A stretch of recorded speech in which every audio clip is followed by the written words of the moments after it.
जय हिंद। इस वीडियो में हम समझेंगे कैसे सियाचिन को वापस पाकिस्तान से छुड़ाने के लिए ऑपरेशन मेघदूत चलाया गया, कैसे हम लोग ने ऑपरेशन राजीव को अंजाम दिया और पाकिस्तान ने जो कब्जा कर लिया था कायद पोस्ट, उसे कैसे हम लोगों ने वापस लेके उसे बाना पोस्ट में बदल दिया।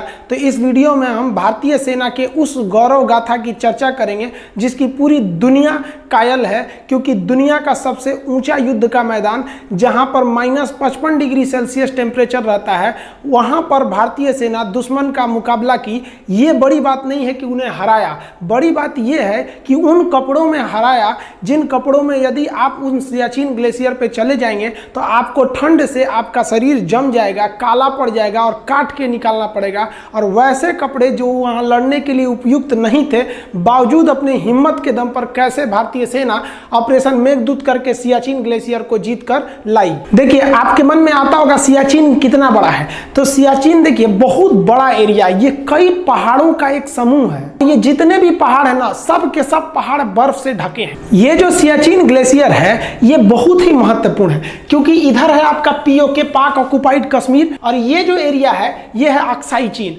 अगर ये बीच का सियाचिन नहीं रहता तो हमारे ये जो दोनों दुश्मन है उनमें डायरेक्ट कनेक्शन हो जाता। तो इन दोनों के कनेक्शन को रोकने का काम कौन करता है? हम लोग के बीच में सियाचिन। लेकिन जो कराची समझौता हुआ था भारत और पाकिस्तान के बीच 1949 में, उसमें जो बॉर्डर डिसाइड किया गया था उसमें सियाचिन का जिक्र नहीं था। तो पाकिस्तान इसका फायदा उठाना चालू किया 1977 और 78 में। वो यूरोप के लोगों को कहा कि आप हमारे यहाँ आइए और सियाचिन के पहाड़ियों पे चढ़ के देखिए, आप लोग को पहाड़ पे चढ़ने का बहुत शौक है। वो ये जानना चाहता था कि अगर ये यहाँ से यूरोपीय आएंगे और परमिशन हमसे लेंगे तो ये एक तरह का कानूनी कागजात हो जाएगा कि भाई परमिशन हम दिए तो एरिया मेरा है। तो इसकी खबर भारत सरकार को 1978 में लगी। तभी से भारत यहाँ पर सोच लिया कि भैया इस एरिया को खोना नहीं है, क्योंकि इधर से हमारा अक्साई चीन चाइना ले लिया और ये पीओके है। क्योंकि जब हम फ्यूचर में, हम आज नहीं तो कल इस पे धावा बोलेंगे, तो ये सबसे महत्वपूर्ण भूमिका उस समय निभाएगा। तो भारत सरकार इसके लिए मूड बना ली थी। तब भारत ने यहां से अपने सैनिकों को सियाचिन की ओर भेजना चालू किया। लेकिन दिक्कत यह था कि सियाचिन में टेम्परेचर -55 डिग्री सेल्सियस हो जाता है और यहां पर देखिए, यहां -55 लिखे हैं और यहां पर 35 फीट स्नोफॉल होता है। सोचिए, हमारी हाइट 5 फीट 6 इंच है और वहां बर्फ गिरता है 35 फीट, यानी हमसे 7 गुना ज्यादा बर्फ गिर जाता है। यानी अगर हम किसी एक जगह पे रात भर खड़े हो जाए ना तो 35 फीट बर्फ से नीचे धंस जाएंगे। इतना खतरनाक कंडीशन हो जाता है। और वो 6 किलोमीटर यानी 6000 मीटर ऊंचा है। 6 किलोमीटर सीधे चलना आपको कितना पहाड़ हो जाएगा। सोचिए, अगर पहाड़ पर ऊंचा 6 किलोमीटर चढ़ना पड़ेगा तो कितना टफ कंडीशन होगा। और वहां पर इस एरिया को, और ये छोटा मोटा एरिया नहीं है, इतना बड़ा एरिया है, 75 किलोमीटर का एरिया है। इतने लंबे एरिया को एक्वायर करना था। यहां दुश्मन से खतरा कम था और प्रकृति से ज्यादा खतरा था। वहां इतना खतरनाक स्थिति हो गया था कि 3 फौजियों को भेजा जाता था तो उनका कमांडर ये कहता था कि तुम में से कोई एक है जो जिंदा बच के नहीं आएगा, क्योंकि वहां एवरेज रेशियो मरने का यही था। सियाचिन पर कब्जा करना इतना भीषण था कि यहाँ बर्फ इतना भयानक पड़ते हैं और ढलान जो है पहाड़ों का वो एकदम सीधा ढलान है। सीधा ढलान होने की वजह से वहाँ प्राकृतिक चुनौतियों का सामना ज़्यादा करना पड़ता है और स्नोफॉल 35 फीट तक होता है, यानी 35 फीट तक बर्फ जम जाता है। इतना भयानक यहाँ पे जो स्नोफॉल की घटना होती है इस ऊंचाई पर। यहाँ पर ऑपरेशन मेघदूत को अंजाम दिया गया था, इतनी ज़्यादा हाइट पर। आप देखेंगे इस दुर्गम में चोटियों पर जाकर भारतीय सेना ने ऑपरेशन मेघदूत को सफल बनाया था। इन चोटियों पर कब्जा करना जरूरी भी था क्योंकि ये हाइट पर है। इस हाइट का फायदा इंडियन आर्मी को आगे जाकर मिलने वाला था, इसीलिए इसके इंपॉर्टेंस को समझते हुए इसे कब्जा किया गया था। वहां ठंड से इतना भयानक स्थिति था कि पल्मोनरी ऑडिमा नामक एक रोग हो जाता था और फेफड़े सूख के उसमें पानी भर जाते थे। इतना ठंड हो जाता था यहाँ सियाचिन में, इतनी भयानक स्थिति हो गई। तब भारत सरकार ने ये डिसाइड किया, भारतीय सेना ने, कि नहीं अब हमको यहाँ युद्ध करना ही पड़ेगा वरना ये हाथ से निकल गया। किया। तो इसके लिए हमें क्या चाहिए थे? कपड़े चाहिए थे, क्योंकि ये एक दो पहाड़ी नहीं था। आप ये देखिए, ये ट्रायंगुलर शेप जो है ना, ये हम सियाचिन बना दिए। इस सियाचिन में यहाँ पर है आपका काराकोरम, ये चाइना से रास्ता दे देता है, और ये पीओके है। तो ये एरिया हम यहाँ पे काराकोरम बना दिए, ये पूरा एरिया सियाचिन है। इसका सबसे निचला एरिया NJ9842 कहलाता है। इसके आगे एक और पहाड़ी पड़ता है जो ग्लेशियर है, उसका नाम है ग्योंगला। ला का अर्थ होता है दर्रा, पहाड़ों के बीच का रास्ता। उसके आगे जो सबसे महत्वपूर्ण है वो है बिलाफोंडला। ये बिलाफोंडला पे अगर कब्जा हो गया तो बिलाफोंडला काफी हाइट पर है, और यहीं पर है आपका साल्टोरो रेंज नामक पहाड़ी। अगर बिलाफोंडला पे कब्जा हो गया और साल्टोरो रेंज पे कब्जा हो गया तो साल्टोरो रेंज यहाँ की सबसे हाइट पर है। इससे हम पूरे सियाचिन पर नजर रख सकते थे। तो भारतीय सेना बिलाफोंडला, ग्योंगला और साल्टोरो रेंज पे कब्जा करना चाहती थी, और आगे जाकर सियाला पे, क्योंकि अगर सियाला पर कब्जा हो जाता तो वहां से इंदिरा कॉल यानी सबसे ऊपरी बिंदु पर कब्जा करना बहुत मुश्किल नहीं था। आपको आज भी याद होगा कि अगर आपसे कोई क्वेश्चन पूछता है कि भारत का सबसे उत्तरी बिंदु क्या है, तो आप इंदिरा कॉल कहते हैं कि नहीं? तो उसको हम लोग कब्जा करके लाए थे। पाकिस्तान उस पर नाजायज अपना अधिकार बता रहा था। इस पर कब्जा करने के लिए सबसे ज्यादा जरूरी था कि हमको उतने ठंड पर लड़ने के लिए कपड़े चाहिए थे, उतने ऊपर पहाड़ पे चढ़ने के लिए पैराशूट की रस्सियां होती हैं, इक्विपमेंट होते हैं जो भारत में नहीं बनते हैं, यूरोप में बनते हैं, वहां से लाना था। तो भारतीय सेना ने डिसाइड किया कि हमको 1984 में युद्ध करना है, गर्मियों के दिन में, लेकिन वहां पर हमको लड़ने के लिए ये इक्विपमेंट चाहिए थे। तो हमें खरीदने के लिए वो इक्विपमेंट यूरोप जाना था। अब चूंकि भारत में वो इक्विपमेंट नहीं मिलते हैं, वो इक्विपमेंट हमको नॉर्वे से खरीद के लाना था। तो भारतीय सेना नॉर्वे गई ताकि उन इक्विपमेंटों को हम लोग क्या कर सके, खरीद के ला सके। जब ये नॉर्वे पहुंचे तो उन लोग नॉर्वे के जो ये फैक्ट्री वाले थे, उन्होंने कहा कि देखिए हम आपको दूसरी फैक्ट्री का नाम बता देते हैं, आप वहां से खरीद लीजिए। तो भारतीय सेना कही कि आप रेट बताइए ना, पैसे का टेंशन मत लीजिए। तो कहा कि पैसे का टेंशन नहीं है, हम आपको 2 साल तक ऐसे कपड़े और ये तरह के इक्विपमेंट नहीं दे सकते हैं, क्योंकि हमारे पास ऑलरेडी इतना ना ऑर्डर आ चुका है कि हम उसी को पूरा नहीं कर पाएंगे, और हमको हर हाल में इसी साल उस ऑर्डर को पूरा करना है। तो भारतीय सेना ने कहा कि चलो भाई हम दूसरी कंपनी से ले लेते हैं, कहीं से भी खरीदना है। तब तक उसी बीच भारतीय सैनिक को दिमाग में आया, पूछते हैं कि खरीद कौन रहा है। तो उनसे पूछा कि आप ये इतना ज्यादा ऑर्डर किसके लिए ले हैं? तो कहा कि पाकिस्तान का ऑर्डर है। भारतीय सेना एकदम शक रह गई कि बाप रे बाप, हम अभी मोलाई करने आए हैं, उसे जरा ऑर्डर देके बैठल है, हम लोग से तो आगे निकला है, और यहाँ जो पहले पहुंचेगा जीत उसी की होगी, क्योंकि इतना हाइट पर ये एक एरिया है कि अगर एक तो कपड़े उनके पास है, अब कपड़े हो जाने की वजह से उनके ऊपर सबसे बड़ा खतरा जो प्रकृति का था वो तो टल जाता। अब क्या होता, अब भारतीय सेना के पास कपड़े ही नहीं थे, अब वो वहां चढ़ जाते। सियाचिन में स्नोफॉल की वजह से देखिए ये हालात हो जाते हैं। फौजी जो होते हैं ना, आधा धंस जाते हैं, सब इतना इतना धंस के वहां ड्यूटी करते हैं बर्फ के बीच में। और भारतीय सैनिक के पास उस वक्त कपड़े नहीं थे जो इस ठंड को रोक सके। अब भारत के सामने 2 रास्ते थे, अभी मरो या 2 महीना बाद मरो, क्योंकि 2 महीने बाद उन लोग पूरा का पूरा कपड़ा सप्लाई कर देते पाकिस्तान को, और तब भारत के पास क्या करना पड़ता। तब उस समय कुछ समझ में नहीं आ रहा था भारतीय सैनिकों को। तब ब्रिगेडियर चन्ना और नरिंदर बुल कुमार नामक कर्नल ने कहा कि हम लोग इसी कपड़ों पर चढ़ाई कर देंगे, क्योंकि अगर देर करेंगे तो मरना फिक्स है। अभी क्या है कि अभी उनके पास भी पूरे कपड़ों की सप्लाई नहीं है और हमारे पास तो साफ नहीं है। तो एक काम करते हैं, पहले ही हम लोग हमला बोल देते हैं, वहां जो होगा देखा जाएगा। लेकिन इनको सबसे ज्यादा दिक्कत था कि लड़ाई जवानों से जीती जाती है, अपनी सैनिकों से जीती जाती है। सैनिकों को पता था कि इनके पास ऐसे कपड़े नहीं है जो ऐसे दुर्गम इलाकों पर जा सके और इतनी भीषण ठंड को रोक सके। तब इन अधिकारियों ने अपनी सैनिकों से कहा कि भारत मां के लिए आज तुम्हें बलिदान करना पड़ेगा, क्योंकि हमारे पास कपड़े नहीं है लेकिन हमें युद्ध हर हाल में लड़ना पड़ेगा। क्या आप लड़ने के लिए तैयार हैं? भारत के जवानों ने एक सुर में बोला कि हम लड़ेंगे और हम इसी कपड़ों में जाएंगे, और आप चिंता मत कीजिए, हम वचन देते हैं हम जीत के आएंगे। और भारतीय सैनिकों का जब यह साहस देखा तो ब्रिगेडियर चन्ना एवं कर्नल नगेंद्र बुल ने तुरंत डिसीजन लिया कि भारतीय सेना को अब कहां पर भेज दिया जाए, सियाचिन ग्लेशियर पर। सियाचिन ग्लेशियर पर हम ज्यादा हथियार नहीं ले जा सकते थे, इसलिए हम लोगों ने मोटार को लेके गए। मोटार एक छोटे आकार का तोप होता है, अपने साथ मोटार लेके गए, आरपीजी लेके गए। आरपीजी जो होता है ना, रॉकेट प्रोपेल जो होता है, ग्रेनेड लॉन्चर होता है। आरपीजी ये ग्रेनेड होता है, ये आरपीजी, ये इसको आप लोग रॉकेट लॉन्चर भी बोलते होंगे। और एचएमजी लेके चले गए, हैवी मशीन गन, ये अपने साथ लेके आगे बढ़ने लगे सियाचिन ग्लेशियर के लिए। लेकिन इन्हें ब्रिगेडियर चन्ना ने सख्त आदेश दिया था कि कुछ भी हो जाए उन पहाड़ों पर जाके आप लोग अपना रेडियो सिग्नल मत ऑन कीजिएगा, वरना जैसे आप रेडियो सिग्नल ऑन कीजिएगा वहां पर तुरंत इसकी खबर पाकिस्तानियों को लग जाएगी। लेकिन जैसे हमारी सैनिक ऊपर की ओर बढ़ने लगे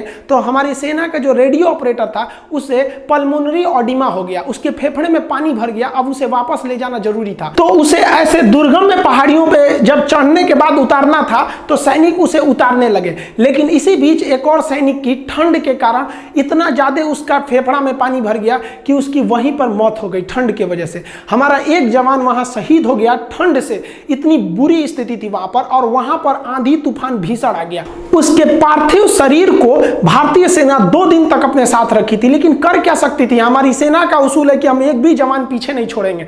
अब उन लोगों ने मजबूरी में रेडियो कांटेक्ट किया कि हेलीकॉप्टर भेजा जाए, हम अपने सैनिक को इस तरह से ऐसे नहीं छोड़ सकते हैं यहाँ पर। अरे खूब से खूब होगी, पाकिस्तानियों को खबर न लगेगी, देखेंगे ससुरन में कितना दम है, लड़ाई होगी आमने सामने की। हेलीकॉप्टर भेजा जाए ताकि हम अपने इस सैनिक का पार्थिव शरीर उनके घर को पहुंचा सकें। भारतीय सेना के चीता हेलीकॉप्टर, चेतक हेलीकॉप्टर ने वहां पर सामान रसद को पहुंचाया, वहां से जितने भी एविक्यूएशन थे उन्हें वापस लेके गया। लेकिन इनकी जो भनक लग गई वो पाकिस्तानियों को लग गई थी, और भारत के इन हेलीकॉप्टरों ने वहां पर साजो सामान तो पहुंचा दिए थे, लेकिन वो कपड़े नहीं थे उनके पास जिनसे वो लड़ सके, और पाकिस्तानियों के पास वेल इक्विपमेंट यूरोप से आ चुके थे।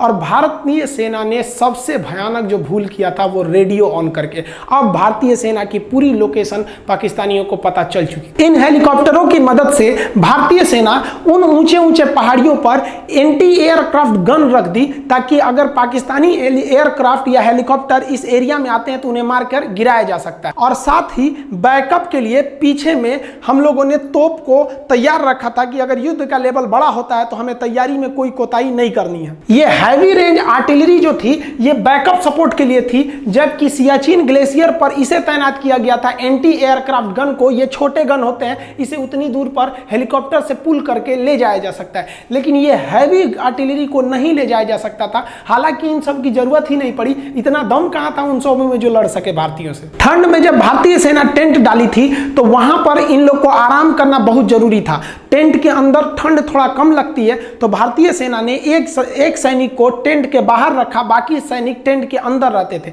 एक सैनिक का काम बाहर था, वो हमेशा ड्यूटी करते रहता था, उसकी शिफ्ट चेंज होती रहती थी। लेकिन 13 अप्रैल को जब ये मिशन चालू हुआ था तो उसके 3-4 रोज बाद ऐसे जैसे हम लोग आगे बढ़ते गए, तब एक दिन ऐसा आया, ड्यूटी पर थे लांस नायक चंचल, उनको अचानक हलचल दिखाई दी पाकिस्तानियों के मूवमेंट की। पाकिस्तानी ना HMG मशीन लेके आए थे, हैवी मशीन गन। इस HMG गन से वो अंधाधुंध फायरिंग करने लगे और भारतीय सैनिक सोए हुए थे। यहां अगर 5 मिनट की देरी होती तो वो लोग सो रहे भारतीय सैनिकों को मौत के घाट उतार देते। यहां सबसे बहादुरी का काम किया था लांस नायक चंचल ने। उसने अपनी राइफल से इस भयानक मशीन गन का मुकाबला करते हुए सीधे रणभूमि में कूद गया और गोली मारना चालू किया। और जैसे गोली चालू किया तो इधर से भी फायरिंग हुई, उधर से भी फायरिंग हुई। इस फायरिंग की आवाज सुनकर भारतीय सैनिक उठ गए।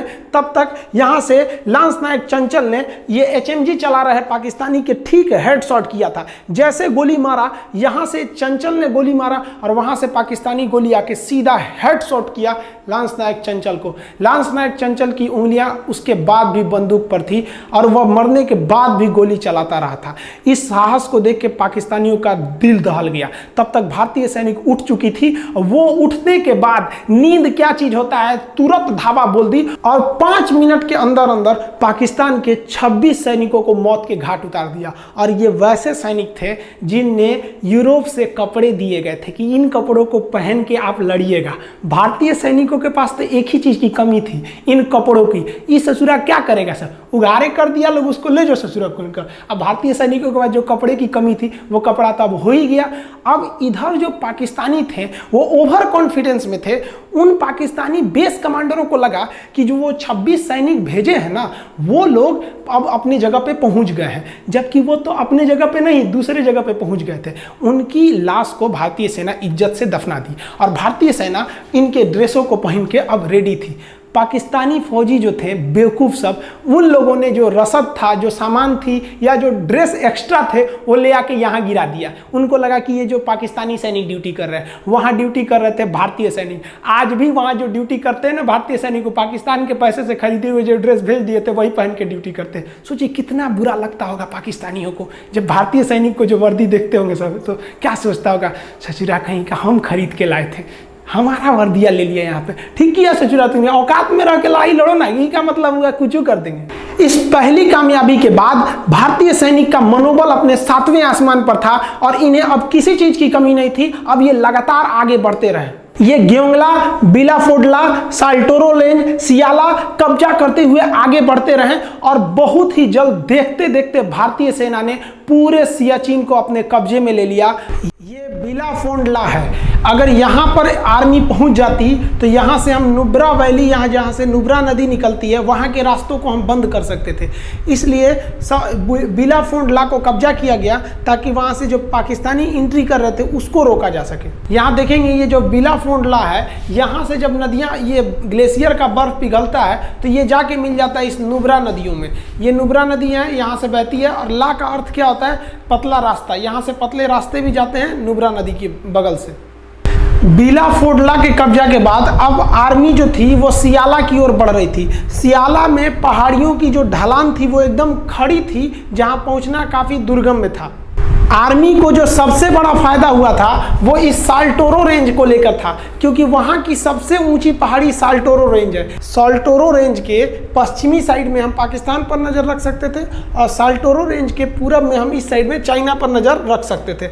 तो उस समय इस पहाड़ी पर कब्जा करना सबसे ज़रूरी था और इसको कब्जा जब कर लिया गया तब पाकिस्तानियों की रीढ़ टूट गई, क्योंकि यह साल्टोरो रेंज से आप अगल बगल के किसी भी एरिया पर नज़र रख सकते हैं। अब आप सोचिए कि इस दुर्गम में पहाड़ी पर चढ़ना कितना मुश्किल होगा। यहाँ से नुब्रा वैली पर नज़र रख सकते हैं, उधर से जितनी भी घाटियाँ आ रही हैं वहाँ से हम नज़र रख सकते थे। तो ये साल्टोरो रेंज को कब्जा किया गया। अब यहाँ से कोई भी मूवमेंट जो थी वो आराम से हमको दिख सकती थी। यहाँ पे देखेंगे कोई भी पहाड़ी रेंज है या किधर से भी देखेंगे। अब ये नुब्रा वैली है, इस एरिया से निकल जाएगी यहाँ पे और ये एरिया चला जाएगा पाकिस्तान की ओर। तो हम लोगों ने सबसे पहले साल्टोरो रेंज को कब्जा कर लिया। अब जब कब्जे में ले लिया तो नॉर्वे जो था पाकिस्तान फोन किया, महाराज कपड़वा बन गया आपका, ले जाइए कपड़ा। अब यहाँ पे अब बचा कौन है, आप कपड़ा पहन के ईद में घूमिएगा अपने। कुमायूं रेजिमेंट के वीर जवानों ने और लद्दाख स्काउट के बहादुर सैनिकों के दम पर साधारण कपड़ों में भी अजय कहे जाने वाले सियाचिन ग्लेशियर पर भारत का प्यारा तिरंगा लहरा दिया गया। ये जीत पूरी दुनिया देखी कि उन माहौल में, उन कठिन परिस्थितियों में कैसे भारत के महारणबांकरों ने सियाचिन ग्लेशियर को अपने कदमों के नीचे कर दिया था। आज भी वहां भारतीय तिरंगा शान से लहराता है। और 1984 के बाद 1987 में फिर पाकिस्तान ने भारत पे हमला किया और सियाचिन के एक पोस्ट पर कब्जा कर लिया। उसका नाम रख दिया कायदे आजम। जब यह कब्जा किया तब भारतीय सेना का पंजाबी सिपाही सूबेदार बाना सिंह का खून खौल गया और उसने कहा कि आप मुझे जिम्मेदारी दीजिए, मैं अकेले उसे जीत के ले जाऊंगा। और सूबेदार बाना सिंह ने उस पाकिस्तानी पोस्ट कायदे आजम पर अकेले युद्ध किया और अपनी कंपनी को लीड करता हुआ गया और पाकिस्तानियों को उनके बंकर में घुस कर मारा। उसके बहादुरी को देखकर भारत सरकार ने उस बंकर का नाम कायदे आजम से बदलकर उस बंकर का नाम बाना सिंह बंकर रख दिया। आज ये बाना सिंह बंकर, सियाचिन ग्लेशियर तो ऊंचा है, उसमें भी सबसे ऊंचा युद्ध का मैदान है और सबसे ऊंचा भारत का बंकर है। इसके बाद फिर पाकिस्तानी ने 1989 2 साल बाद फिर हमला किया, लेकिन क्या फर्क पड़ता है भाई, आप हमला करते रहिए, कोई फर्क नहीं पड़ने वाला है। तब से लेकर आज तक सियाचिन भारतीय सेना के नियंत्रण में है। इस प्रकार 1984 में जो भारतीय सेना ने अपना ऑपरेशन मेघदूत चलाया, उसके सामने पाकिस्तानी सेना का ऑपरेशन अबाबिल धूल चाट गया। उसके 3 साल बाद पाकिस्तान जब दोबारा आया 1987 में, तो ऑपरेशन राजीव चलाकर फिर से उसे वापस खदेड़ा गया बाना सिंह के नेतृत्व में। आज भारतीय सैनिक वहां अदम्य साहस से ड्यूटी करते हैं, लेकिन आपको जानकर हैरानी होगी कि इस विषम परिस्थिति में भी हमारी अर्थव्यवस्था चाहे अच्छी रहे चाहे लड़खड़ाती रहे, वहां प्रतिदिन का खर्च 1 करोड़ रुपए आता है। और एक रिपोर्ट के अनुसार वहां पर लगभग 1000 सैनिकों की शहादत हो गई, किसी दुश्मन की गोली से नहीं बल्कि विकट मौसम की परिस्थिति से। वहां सैनिक बर्फ से दब जाते हैं, वहां सैनिकों को भाला से, बर्फ में ना भाला दबा दबा के खोदना पड़ता है। अगर भाला अंदर जा रहा है मतलब वहां बर्फ है, जहां रुक गया मतलब समझिए सैनिक है वहां पर, वहां ऐसे खींच के निकाला जाता है हमारे वीर सिपाहियों को। इन वीर सिपाहियों के साहस के बदौलत ही आज हम हिंदुस्तानी चैन की सांस लेते हैं। एक सैल्यूट इन भारत के वीर सिपाहियों को, धन्य है मां जो इसने सूरवीर को जन्म दिया। भारतीय सैनिक के इस अदम्य साहस एवं बहादुरी की गाथा सुनकर हर हिंदुस्तानी का सीना गर्व से चौड़ा हो जाता है। लेकिन पाकिस्तान अपने करतूतों से बाज नहीं आया। वो 1999 में फिर इस सियाचिन को काटने के लिए करगिल में घुसपैठ कर दिया। करगिल की घटना क्या थी इस पर आप कहेंगे तो एक सेपरेट वीडियो बना देंगे। आई होप आपको ऑपरेशन मेघदूत और ऑपरेशन राजीव समझ में आ गया होगा। मिलते हैं नेक्स्ट वीडियो में, तब तक के लिए जय हिंद जय भारत।